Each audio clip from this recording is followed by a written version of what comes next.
రూపాయల ఖర్చు పెట్టినా అదనంగా 1 ఎకరాకు పాలమూరు రంగారెడ్డి ఎత్తిపోతలతో నీళ్లు ఇవ్వలేదు.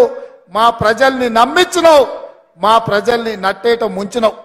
ఆనాడు పెద్దలు చిన్నారెడ్డి గారు ప్రారంభించిన తెలంగాణ ఉద్యమం చీమలు పెట్టిన పుట్టలో పాములు దూరినట్టు ఆ ఉద్యమంలో నువ్వు దూరి ఇవాళ తెలంగాణ రాష్ట్రాన్ని పట్టి పీడించినవు. అయినా ఈరోజు ప్రజలు చీదరించి ఓడగొట్టి ఇంట్లో కూర్చోబెడితే ఇంట్లో కూర్చోకుండా మళ్ళా సిగ్గు లేకుండా తగుదునమ్మా అని బయలుదేరిండు.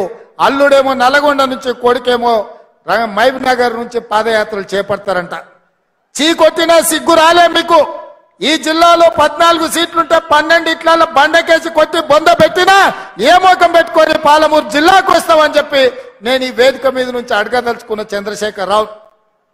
నువ్వు భీమా పూర్తి చేసినావా, నెట్టంపాడు పూర్తి చేసినావా, కోయిల్ సాగర్ పూర్తి చేసినావా, కల్వకుర్తి పూర్తి చేసినావా, SLB పూర్తి చేసినావా, దేవాదుల పూర్తి చేసినవా, ప్రాణహిత చెవెళ్ళ పూర్తి చేసినవా? ఈ రోజు 10 ఏళ్లలో 2 లక్షల కోట్ల రూపాయలు ఖర్చు పెట్టి ఈ రోజు ఏ ప్రాజెక్టులు పూర్తి చేయలే. ఉమ్మడి రాష్ట్రంలో సమైక్య పాలనలో జరిగిన అన్యాయానికంటే, ఆనాడు జరిగిన నీళ్ల దోపిడీ కంటే నువ్వు ముఖ్యమంత్రి అయిన తర్వాతనే తెలంగాణకు తీరని నష్టం జరిగింది. లెక్కలతో సహా పెద్దలు ఉత్తమ్ కుమార్ రెడ్డి గారు శాసనసభలో మిమ్మల్ని అడిగిండు, కడిగిండు, బండకేసి కొట్టిండన్న సంగతి ఈ వేదిక మీద నుంచి నేను చెప్పదలుచుకున్నా.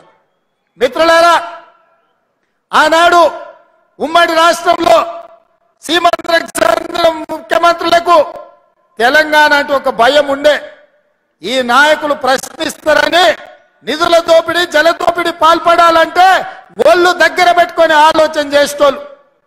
ఆ రోజు వాళ్ళు చేయనంత బరి తెగింపు నువ్వు ఆ పక్కన జగన్మోహన్ రెడ్డి గారు పోతిరెడ్డి పాడు కావచ్చు, రాయలసీమ లిస్టు కావచ్చు, ముచ్చుమరి కావచ్చు, మాల్యాల కావచ్చు, రోజుకు 12 TMCల నీళ్లు రాయలసీమకు తరలించకపోతుంటే జగన్మోహన్ రెడ్డి గారిని ప్రగతి భవన్ కు పిలిచి పంచభక్ష ప్రమాణాల భోజనం పెట్టినావు. 203 జీవో ద్వారా రాయలసీమను రతనాల సీమ చేస్తా అని చెప్పినావు. రోజమ్మ పిలిచి నీకు రాగి సంకటి నాటుకోడు పులుసు పెట్టంగానే పులుసు తిని అల్చు ఇచ్చి బలిచిపోయి రాయలసీమకు నీళ్ళు ఇస్తాన్నావు. గాని పాలమూరులో నిన్ను పార్లమెంటుకు పంపిస్తే మా ప్రాజెక్టులు ఎందుకు పూర్తి చేయలేదని నేను ఆ సోయి లేని దద్దమ్మలను నేను అడుగుతున్న ఈ వేదిక మీద నుంచి. నేను చేసిన నేరమేంది?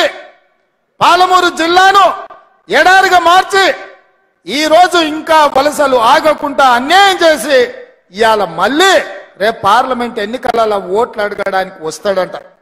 నేను అడుగుతున్న చంద్రశేఖర్ రావును, ఈ 10 ఏళ్లలో మా జిల్లా పేరులో, మా జిల్లా అభివృద్ధి ముసుగులో వేలాది కోట్ల రూపాయలు కాంట్రాక్టర్లకు ఇచ్చి కమిషన్లు కొట్టి పాలమూరును ఎండబెట్టినావు.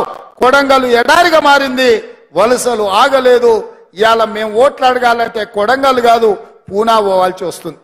ఎందుకు మా లంబాడి సోదరులు తండాలు వదిలి పూనా, బొంబాయి ప్రాంతాలలో నివసిస్తున్నారంటే ఈ ప్రాంతం ఎడారిగా ఉంది కాబట్టి మా బిడ్డలు ఇవాళ వలస పోతున్నారు. అందుకే నేను చెప్పిన, మీరు నాటిన మొక్క ఇవాళ పెద్దదైంది, వృక్షమైంది, రాష్ట్రానికి నీడిచ్చే పరిస్థితి వచ్చింది. మీరు ఆదరించి అత్యధిక మెజారిటీతో గెలిపించండి. ఈ రాష్ట్రానికి ముఖ్యమంత్రినై 70 ఏళ్ల మన గోసలు తీర్చడానికి పార్టీ నాయకులందరినీ ఒప్పిస్తానని నేను చెప్పిన. మీరు మీ మాట నిలబెట్టుకున్నారు. నేను కూడా పెద్దల అండతో, ఉత్తమ్ కుమార్ రెడ్డి గారి అండతో, కోమటిరెడ్డి అండతో, జూపల్లి గారి అండతో, దామోదర్ రాజనరసింహ గారి అండతో, ఇతర మంత్రులు పెద్దలు, ఉప ముఖ్యమంత్రి బట్టి విక్రమార్క గారి అండతో ఇవాళ 60 రోజుల్లో 5,000 కోట్ల రూపాయలు ఇవాళ ఈ గడ్డ మీదకి తీసుకొని వచ్చిన మిత్రులారా, ఎన్నడైనా ఎప్పుడైనా ఎవరైనా కలలోనైనా ఊహించారా? నారాయణపేట కొడంగల్ ఎత్తిపోతల పథకం నేను మొదటిసారి ఎమ్మెల్యే అయినప్పుడు 2014లో 69 జీవో మంజూరు చేయించిన. ఉమ్మడి రాష్ట్రంలో 7.10 TMCలతో 107,000 ఎకరాలకు నారాయణపేట కొడంగల్ ఎత్తిపోతల పథకాన్ని నేను మంజూరు చేయించిన. ఇది మొట్టమొదట కీర్తిశేషులు చిట్టం నర్సిరెడ్డి గారు, రాజశేఖర రెడ్డి గారిని అడిగినరు. ఆనాడు పునాదులు పడ్డ ప్రాజెక్టును 2014లో నేను మంజూరు చేయించుకొచ్చిన. ఉమ్మడి రాష్ట్రంలో తెలంగాణ ప్రాజెక్టులు పాలమూరు ప్రాజెక్టులు ఆగిపోయినాయంటే అన్యాయం జరిగిందంటే అర్థం ఉంది. కానీ తెలంగాణ రాష్ట్రం వచ్చిన తర్వాత వచ్చిన రాష్ట్రంలో నిన్ను ఎంపీగా గెలిపించిన ప్రాంతానికి మంజూరైన నారాయణపేట కొడంగల్ ఎత్తిపోతల పథకం 10 ఏళ్లు పడవబడ్డదంటే దీనికి దుర్మార్గం టిఆర్ఎస్ నాయకులు కాదా అని నేను అడుగుతున్నా. ఇవాళ టిఆర్ఎస్ ఒక కథ అయితే ఇక బీజేపీ వాళ్ళది ఇంకో కథ. సన్నాయుడెంబడి కొమ్మోడెంబడి సన్నాయుడు పడ్డట్టు బీజేపీ బీఆర్ఎస్ ఒక్కడే కూర్చున్నారు. ఇవాళ సీకట్లో ఒప్పందం, పొద్దుపూట ఈయనతో మాట్లాడతారు, రాత్రిపూట వాళ్ళతో మాట్లాడుకుంటారు. ఇవాళ బీజేపీ వాళ్ళు కూడా ఓట్లు అడుగుతారు. నరేంద్ర మోడీ పాలమూరు జిల్లాకు వచ్చి వారు మాట ఇచ్చిండ్రు 2014లోనే పాలమూరు రంగారెడ్డి ఎత్తిపోతల పథకాన్ని జాతీయ ప్రాజెక్టు చేస్తా, నా బాధ్యత అని మహబూబ్ నగర్ గడ్డ మీద నరేంద్ర మోడీ గారు మాట్లాడిండ్రు.